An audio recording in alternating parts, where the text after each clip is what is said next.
Baby boomers are so stubborn. Gen Xers are always so skeptical. Millennials are so narcissistic. It's always about me, me, me, me, me. And Gen Z, oh gosh, Gen Z kids are such fragile snowflakes. I come across statements like these, or variations of statements like these, nearly every single day. And I'm sure you do as well. Maybe you even said some of these before. And maybe, just maybe, you even meant it. There are various stereotypes that we hold for each generation. Some of these are true, and most of these are false. And understanding which one's which will determine what kind of relationships you have at work, at home, in your communities, and even online. And that's what we're going to do in this episode. Hello, everybody. My name is Lakshan, and I'm your host for today. And I'm Goldie, and this is episode 4 of Mind the Gen Gap podcast. In today's episode, we're tackling a very important topic: intergenerational misconceptions. We'll be breaking down a few common stereotypes about every generation, from the silent generation all the way to Gen Alpha. We'll be busting myths, confirming some truths, and hopefully bridging some gaps along the way. Let's kick things off first with the silent generation. Born between 1928 and 1945, these folks have seen a lot. One major misconception about this generation is that they are technophobes, just a fancy word of saying they're out of touch with modern technology. Now, while it's true that they have been slow to adopt and adapt to modern technology, data from the Pew Research Center, this is sometime in 2021, says that 61% of adults aged 65 plus use the internet, 45% own smartphones, and 42% even use social media globally. Now, while data is cool and all, I don't want to be just reporting numbers. I'll share a personal example with you. And this is a personal example of my own paternal grandmother, which is my dad's mom, who uses WhatsApp to text and send voice notes. She started using voice notes before I was using them. Okay, this was a good few years back. She was using them before it became cool. Okay, so apparently they're setting the trend in certain contexts. Yeah. So speaking of old, Goldie, you've spent more time with the silent generation than I have over the course of your life so far because you're old. What have you noticed about this generation with regard to technology? So I accept that pun with grace, as always, especially since my name is Goldie. Knock off the G, and what do we have? Oldie. I'm taking full agency on the pun, Lakshan. Thank you. But all jokes aside, you ask about the silent generation and the adaptation to technology. I personally have an example, a real life living example of somebody who is 89 years of age, and she's a remarkable woman. I have never met somebody who has got the capacity and the patience to sit and understand and use various platforms, perhaps a few even that I don't use. And based on what? Based on a need that she's felt. I want to go back to 2020. I don't think anyone will forget what happened that year. And this woman is a family member of ours in my husband's family. She lives with her two grown-up children. I mean, when I say grown-up, they're baby boomers themselves. So she doesn't have any grandkids. She doesn't have any other children living with her, and she's 89. So, of course, during COVID, there was a lot of isolation that was felt, particularly by the elders, correct? Despite living with her two children, she decided that she was not going to let COVID get the better of her. She recognized her health was not in the best of places, but what she identified immediately was social connection, which, as we all know, is one of the benchmarks of well-being and health. And so that's where her journey with technology began. And today she is using YouTube, she is using WhatsApp, she is using FaceTime video, she is using Facebook. And the last I spoke to her, she was even beginning to use Instagram. And why? For this mere need of wanting to be in touch with her people.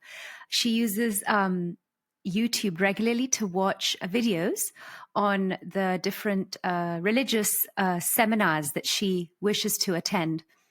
And she uses Facebook to keep in touch with our lives and know what we are up to, because she knows that that's the only way to engage with us. So this is an example, I think, Lakshan, that completely defeats all misconceptions that silent generation is unable to use technology and is perhaps a little resistant. I don't think they are resistant. I think when the needs call for it and you have the ability to want to, fight it, then you can do anything. And I have very high admiration for this lady.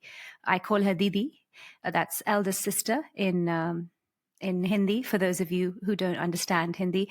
And we all admire her very much. So I hope that answers your question on this generation. Yeah. I mean, it's amazing. No, she's nearly twice her age, isn't she? And to be able to adapt to a need when something that a lot of people think is hard for the older generations to do, which is to adapt to technology and even to just adapt to any kind of change in general. It really is admirable, and I understand why you and everybody else in your family looks up to her as you guys do. Which I think leads us very well into another misconception, but this time of a different generation. So we'll move on from the silent generation to the baby boomer generation. And a major misconception about boomers is that they're all stubborn and resistant to change, especially at the workplace. Now, Goldie and I have mentors in the boomer generation. And as people who work with many boomers, we can safely say that that's definitely not true. Many are incredibly adaptable and bring valuable experience to the table. They've navigated numerous changes throughout their careers. In fact, I can share another personal example. So I run a business with my dad, who happens to identify himself as a boomer, and we run a business in the ICF coaching and coaching education space. And I can assure you that when the man is not working, he is learning. He's constantly upskilling himself, and even right now, he signed up for a 9-month diploma in something to do with coaching, supervision, or the likes. He's always doing something or the other. Learning, not chilling. That's what I do. Anyway, the real problem that this generation faces, though, is that globally, 45% of employers believe that boomers are less adaptable than younger generation. This, by the way, is from a survey done by Deloitte. And according to another LinkedIn survey, only 25% of Indian employers believe that baby boomers are tech savvy. Now, these beliefs only contribute to reinforcing the stereotype, when in fact, the reality is that about 70% of boomers are willing to learn new skills and technologies. The nuanced reality is that while this generation is willing to and currently engaged in continuous learning, stereotypes are robbing them from opportunities to show it. Many of them are getting overlooked for promotions, and a good number of them are even being let go. What are your observations on this, Wally? I think as you were speaking to me about your own personal, example, I echo this myself. I've seen this with your father. In fact, whenever I've spoken with him, he always comes across as someone that's curious and very intrigued by what you have to share with him. So there's a value of learning in him that I definitely identify. And in that same narrative, as you said, that boomers are are taken for granted on the fact that they are too old to continue upskilling themselves, or there's this subtle ageist phenomenon that I'm observing as you were telling me, the statistics. And I think that definitely contradicts the one example that you used. They are not scared of challenges. If not, they are definitely up to networking. I mean, I think it's thanks to you and your dad that you have created a network of hundreds and hundreds of coaches. If that's not networking at its best, I don't really know what else is. I also observed this resistance to technology once again being put as a label on them. And I think that's a lot to do again with ageism. They are perceived in a certain manner. So it's assumed almost, there are so many assumptions made that because they're of a certain age, they won't be able to handle technology as well as perhaps their younger counterparts do. And I think what one tends to forget, on the other hand, is that in the workplace, they offer a series of assets which go from experience to loyalty to strong work ethic. Those are overlooked, which could actually be heavy contributors when thinking about giving them promotions. And if they have the ability to show a good online presence, for example on LinkedIn, then that technology barrier can be broken. So we here, as you know, at the Mind the Gap podcast, are very willing to openly talk about things, but we also love to address that what next. What is the solution to this? And I personally would say improve your online presence to be seen, because that's really what's the missing point here. Boomers are being seen less because they are entering a bracket of an age where other generations are taking over. So if you want to be seen, which is really the case here, become more strong and visible with your online presence, especially if it's about technology, and don't stop learning. So I think that's what I would like to say. The misconception is very heavy based on the fact that they don't regard them as learners, and they don't regard them as taking up the technology challenge in workplaces. Yeah.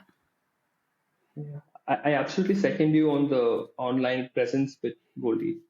Um, there are so many boomers that I speak to, that we speak to, right? We're very fortunate to be in the line of work where we speak to a lot of them, and a lot of them have this self doubt, or this sense of what's the point in putting myself online? What value do I have to offer? What can I show that's new that hasn't already been said? But I think they tend to um, not consider that people like you and me, who are part of the younger generations, would welcome all of their insights with open arms. Because while we live in a world with so much information, knowing what information is relevant and accurate sometimes, most times even, only comes from people who've been there, done that. And these are people who have such a wealth of experience. And as you already said, I would also like to encourage them to show themselves up online a lot more, because I'm here to learn, and I'm sure you are as well. Absolutely. And we know so many, don't we, boomers who are every day showing up consistently, relentlessly sharing something or the other, even if it's an old story, but just packaged in a new box. And they have this ability to do it. So I 100% agree that they have these other assets that come from long before, that is adding value to their online presence, for sure. Now, we'll use this online presence as a way to segue to the next uh, generation, which is the Gen X, which is yours, Goldie. And the reason I say we're using online presence to segue is because I got to know you online.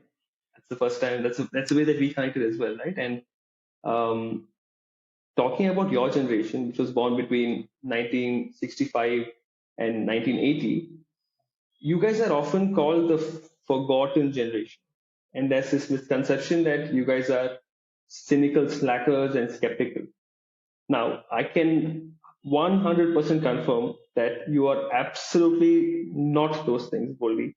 I don't want to speak for other people, but I know for a fact that that isn't the case with you. And the reason I say I don't want to speak for other people is because while it is true that Gen X has a healthy dose of skepticism, it's also important to understand that it's because of their upbringing and how rapidly their world was changing as they were growing up. And with respect to the cynical slackers misconception, that also is absolutely not true. In fact, they are very hardworking and extremely innovative. A study conducted by IBM indicated that 55% of Gen Xers have started their own businesses, which highlights their entrepreneurial spirit, which means that they're not skeptical and they're definitely not slackers.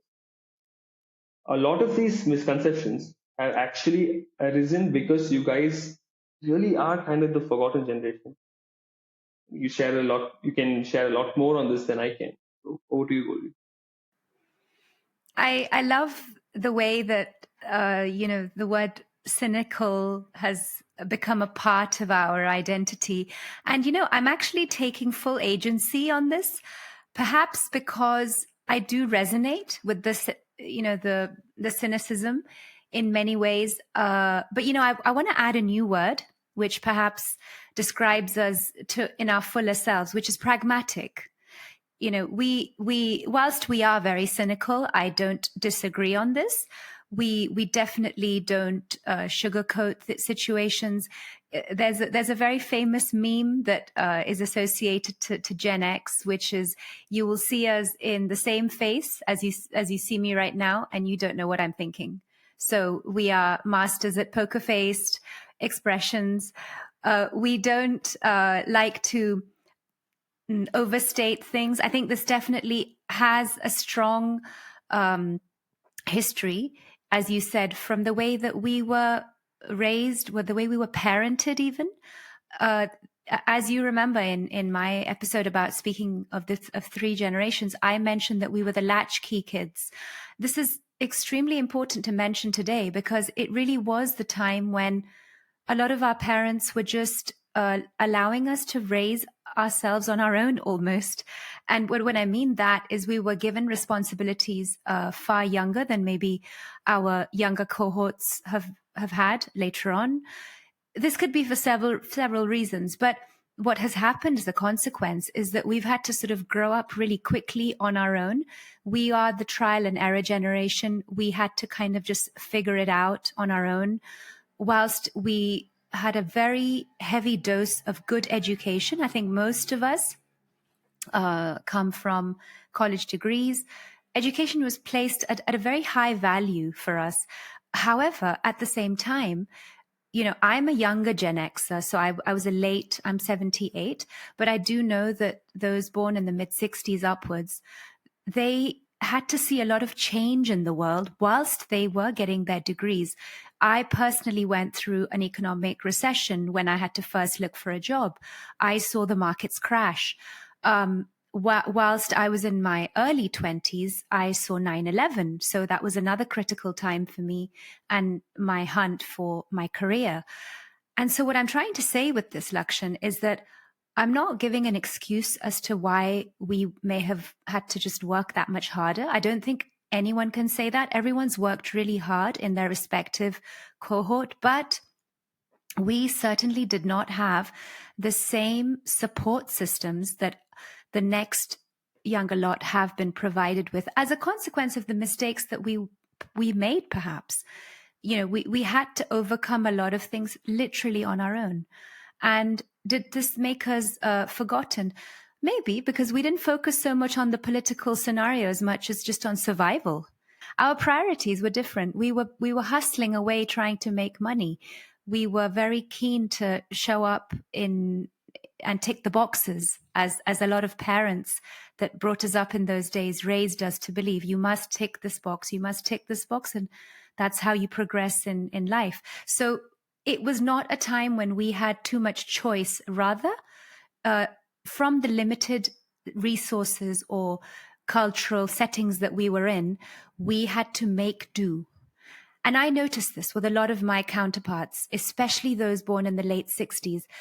They will find you a solution with the limitations that they have at hand. I have some very good close friends who are now entering their late 50s, and they just have this ability to always be thinking on their feet because they see what they have at that moment and they don't complain. They just get the job done, you know? So I think that's predominantly what it is. And there's another very important thing which a lot of people tend to forget with Gen X's. We were one of the first generations to actually actively see divorces in our own communities. So I grew up with friends at school whose parents were getting divorced when we were in our mid-teen years. This was instability on a very different level. Watching your friends have to go through the dynamics of divorces. Whereas today, if a divorce takes place, it's almost, it forms part of the ongoing cultural setting because there's been a long history of them. However, we saw them at first hand. I personally went to boarding school and I experienced many friends who had to find out their parents were separating whilst they were at boarding school. So that made us even more on our toes, as they say. We were always on our toes in terms of solution seeking and even making choices of our degrees. We were not counseled the same way as maybe millennials or Gen Z, have the tools at hand to make those type of decisions. Yeah. Well, I don't know where to even start.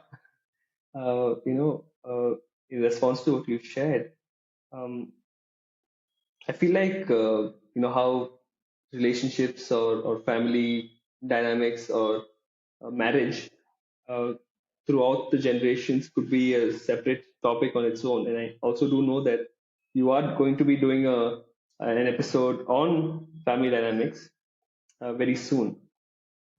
A couple of things you mentioned about um, how you guys had to grow up a lot quicker is something that I also um, notice. Maybe I don't notice it per se, but about how you guys are very resourceful. You can just find a way and get the job done is something I see very very frequently. And one thing that I really appreciate is how you guys going through your experiences has helped us with the world that we have inherited. And the reason I say that is because a lot of times people from Gen X, particularly Gen X, are very much glad and happy that millennials and Gen Z, and I presume even Gen Alpha, are in a position where they have so many options and so many avenues and so much freedom to pursue what they want to pursue. And they're like, man, when I was your age, I did not think like this. I didn't do this stuff. So, more power to you. To which I always say, thank you so much. But it's because of you guys that we live the life that we live. So I think a lot of credit goes to Gen X and the fact that they are considered to be the forgotten generation. It's unfortunate because we haven't forgotten you. At least I haven't. And Yeah. No, I appreciate, what you're saying. I think most Gen Xers will see that with a pinch of salt, to be completely fair with you. And, on a lighter note, I think what one has to also recognize is that we were the generation where if you look at musical tendencies at the time, I'll just remind you, it's when a lot of trends were coming up. And in fact, it's in our generation and late 80s and all of the 90s where we had so much emphasis on not just one genre but so many different genres, from post-punk to indie to dance to the popular culture was essentially the Gen X's, wasn't it? So there was so much there that we were not even so concerned with being activists, maybe as much as, say, I don't know, Gen Z are with world problems. We were just forging our identities based on different cultural revolutions that were taking place at the time. And music was the first thing that came to my mind. I share a fondness for, say, hip hop and rap, whereas I also have very dear friends who are complete advocates to what at the time was really huge, which was indie and garage in the UK, the music. So such diverse tastes in music, but running at the same time in parallel. And that's what I think really just best describes us on a popular level, the Gen Xers. Mm. Speaking of cultural revolution, we have the next generation, which seems to have created a revolution on its own, which is the millennials, born between 1981 and 1996. I am a millennial, so it gives me the right to talk a lot about us. But oh God, where do I even start with the misconceptions about us? You know what? There are actually so many misconceptions about us and the other generations that we actually can't do them justice over a span of just one episode. So we'll have to do like a part two, three, four, and so on this topic. So if you would like to hear or see more about this topic, please leave us a like and subscribe to this podcast to make sure you don't miss a single thing. Now that I very shamelessly plugged our podcast, I will get back to the matter. And the major misconception that we have about us is that millennials are job hoppers who cannot commit to a company. Well, there is actually a lot of truth to this, but it's complicated. We tend to change jobs more frequently, that's true, but it's a lot more out of necessity rather than fickleness. We are looking for growth opportunities, better work life balance, and roles that align with our values. Plus, the idea of a job for life isn't as common as it once used to be. In fact, there's even data to back this up. A Gallup survey found that 60% of millennials seek job opportunities for career advancement, while LinkedIn reported that 70% of Indian millennials change jobs every 2 years, often seeking better work life balance and alignment with personal values. But I absolutely do empathize with employers who feel this way, and I also understand why they complain about it. I was actually listening to a conversation between two entrepreneurs sometime back who were talking about how millennials leave jobs so quickly and that it's really frustrating to find replacements, make sure that they fit and train them, only to watch it all happen again. What are your observations about this conception, Goldie? I get almost irked when the millennials are blamed for their fickleness, as you said, to change jobs, because the narrative that is presented on that is based on what is seen as what the millennial does. And as you rightly said, it's complicated because there's a backstory there. And I just want to do a quick dive into these factors that motivate you to make these rapid changes. Let's start very firstly with financial security. Okay. It's not the same anymore. It's it's so fickle in terms of pay rises, where before loyalty was prized and you were given a promotion and that meant a an uplift on your pay on your payroll. It's really just not that anymore, is it? In order to afford even a house, you can't stay in the same job because it would probably take you up to 10 years perhaps to try and pay the first installment for that new house that you want to purchase, or even just rent. We've been observing, as you know, so many millennials are having to actually go back into their parents' homes from having been independent. This is coming from a very big need, which is the financial crisis and housing prices that have gone up. So let's just focus a little bit on that to understand. So then why are they changing jobs? Well, because today job hopping will get you higher raises than sticking to one company and trying to see where and how far you will rise in the ranks. And I think that's just one of the myths that needs to be accepted, where before job loyalty was prized, whereas today your CV is much more glorious with the more experience that you have had. And I think the last point that I want to make is about upskilling, as you also mentioned. You can get upskilled within months today, whereas years ago, it would take you almost 2-3 years to acquire new skills. Why? Because again, technology is playing such a big role. So the disposable affair of people and the way they're thinking in the workplace is actually affecting the millennials, not because they want to leave so much so as they have to. And yes, of course, work-life balance is one of your biggest motivations, but I don't think that is the sole contributor to this word fickleness that is so deeply associated with the millennials. Hmm. Yeah, 100%. I'm with you on that, Goldie. The financial angle is really, really important to consider, and I think you just reiterated that millennials switch jobs based on necessity only. It's not about. I feel like it's not on. It's never on a whim. And speaking of switching jobs, this is something I haven't told you yet. I'll tell you right now as we're live, which is that. So my brother, who does not belong to the millennial generation, he belongs to another one, um, who are also viewed similarly with respect to job hopping. He was working for a particular company until, oh no, he's still working with them.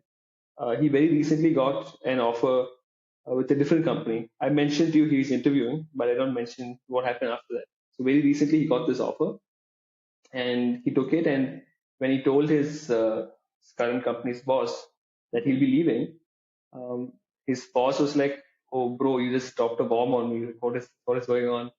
So they had a conversation, and when his boss asked him what company this is, he mentioned the name of the company. It's a US based product company. He's like, you know what? Fair enough. I don't even have it in my heart to hold you back because you have to go. I get it.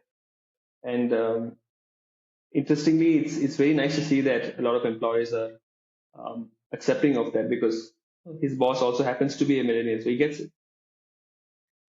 So yeah. I think that's lovely. I really feel happy to hear that because I see the emphasis on a positive exit interview, which is something that was unseen and unheard of even up to 10 years ago. So, well, congratulations to your brother. And yeah, definitely his boss is an example to sort of follow, isn't it? To show that your sort of goodbye is a positive one. Yeah. Speaking of my brother Goldie, we move on to the next generation, Gen Z. Okay, I'll stop being so dramatic now. Let's stop. It's not all that bad. So this is the generation born between 1997 and 2012. And one major misconception about this generation is that they have very short attention spans and they can't focus on one thing for too long. And again, it is kind of true, but there is a lot of context. Gen Z has grown up in a world of information overload. So they've developed the ability to very quickly filter through and process information. So it's not that they can't focus, they just focus differently. Many Gen Zers I know can dive deep into topics that they're passionate about for hours on end. If anything, a report by KPMG noted that about 60% of Indian Gen Z respondents feel overwhelmed by information overload, which can contribute to shorter attention spans. The truth is that when Gen Z are engaged with something, they are fully engaged. And one of the things that they are very much involved in is social causes and activism. In fact, the same KPMG report noted that Indian Gen Z individuals, I don't want to talk about Europe or Spain or the globe yet, are very highly engaged in social causes, with over 70% of them participating in activism, which showcases their ability to focus on important issues. Now, Goldie, as someone who coaches a lot of Gen Z, I'm sure there's a lot you can add to this misconception. We I have mean, her. yes, it's absolutely. I can speak on this for hours, as you know, and it's actually one of my most favorite generations, also because both my kids belong to it. But today I want to share one example, which it just exemplifies and really hits the nail on all the information that you've provided us with today, Lakshan. I'm going to start with short attention span and then also talk about can't focus on one thing for too long. So both of these things happen because of something that happens first. So a short attention span happens because there's an information overload, as you also said. This is very true.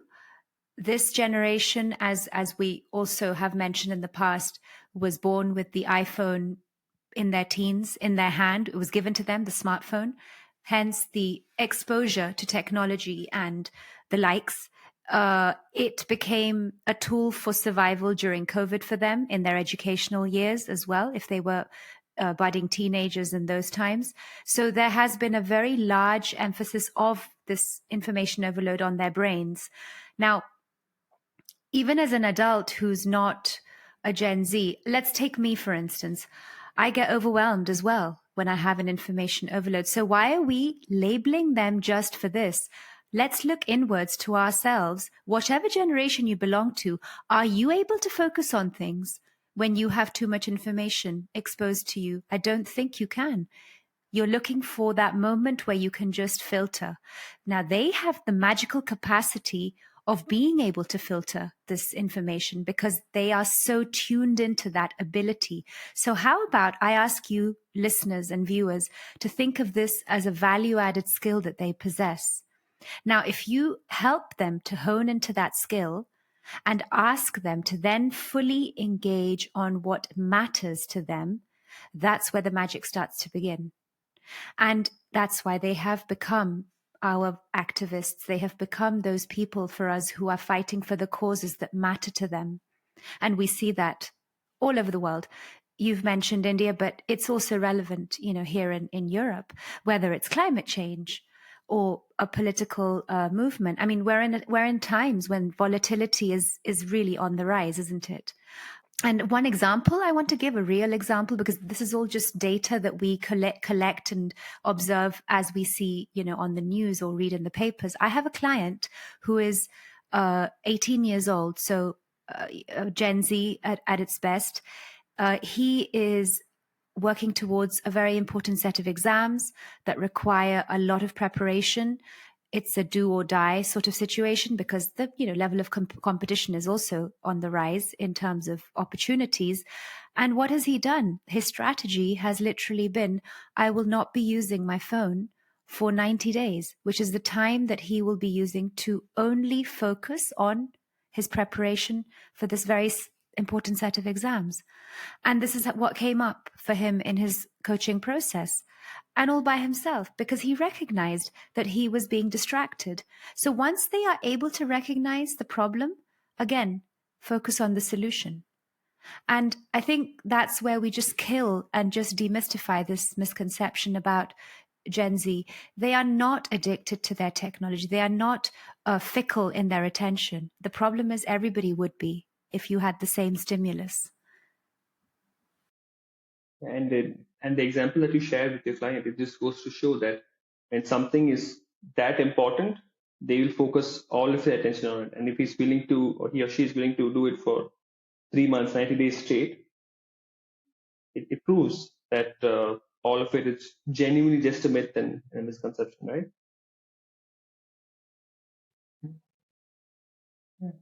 And now we'll move on to the last and latest, newest kids on the block, which is Gen Alpha, who were born from 2013 onwards. They're still very young, but there are already a lot of misconceptions being formed about them. One that I've heard is that Gen Alpha will be completely dependent on technology and will not know how to interact face to face. I personally think that it's fairly early to make predictions like that. Yes, they are growing up in a highly digital world, and but that does not mean that they won't value personal interactions. Plus, after the pandemic, I think there's a renewed appreciation for in-person connections across all generations. Moreover, McKinsey has predicted that Gen Alpha will blend digital and personal interactions with studies showing that they spend about 2 hours daily on creative activities online. Another great piece of information I came across very recently is that UNICEF's survey found out that Indian parents are increasingly aware of the need for social skills, with about 75% of them promoting offline activities alongside technology. So that's the trend in India. Rudy. What are you noticing about Gen Alpha in Spain? Absolutely echoing your thoughts, Lakshan. It's remarkable the shift that we are seeing in the needs that need to be picked up on. I'm just finding it fascinating because 20 years ago, our entire emphasis was let's get more tech savvy. Let's spend more time learning about the internet. Whereas today, the shift has gone from let's reduce this dependency and find ways to find offline more lucrative and attractive for the same person, the younger cohorts, as we're talking about alpha in this case. So I'm just amused at that contrast that UNICEF is drawing forward. And I want to back this up actually with a very real example. Over the weekend, I was with my nephew and niece, who are both alpha generation. And my younger my niece, who's the younger one, she is actively involved in twice a week learning how to present herself in front of people. So she's doing public speaking workshops online with a coach in order to help her have a better social interaction with people on a one-to-one. And this is a real activity that her mother is engaging her in. And when I was listening about this, I was both impressed and at the same time curious to know, how is this going to help my niece? And just for the record, my niece is 8 years old. Yet there has already been an identification made by her mother that she is in need of this one-on-one interaction with somebody, but beautifully done online. So it's not something she needs to go and do out, in the city, whereas she's got somebody engaging with her, just like you and I are speaking right now. And she has to prepare presentations. She has to talk about herself for 2 whole minutes. I think even as adults, sometimes we may struggle with that. So, what I really want to say here, because this is the last generation that's currently being discussed, we're all actually the same.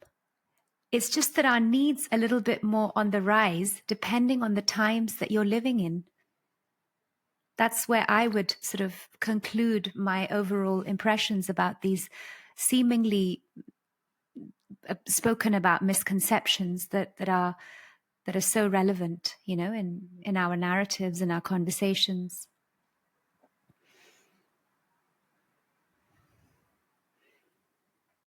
I'm happy to hear that. It's also happening in Spain where they've identified that it's the case with Gen Alpha over there as well, that they do need some kind of an intervention to help them develop those social skills. And it's almost as if, um, from what I've heard, it's almost as if Gen Alpha, sorry, are going to find that sweet spot, or rather, the combine the best of both worlds. Is the sense that I'm getting as I hear you speak. Yeah, I think it's that, isn't it? It's those in-person communication skills that we actually have to remember is hard for them to tap into, because some of them were born in the middle of COVID. So their early years of growth, which are very important for those of you who understand early growth, who were they going to talk to? They had no one to talk to because they were not even able to go to nursery or spend time in daycare. And so now the effects of it are being seen in the youngest alpha.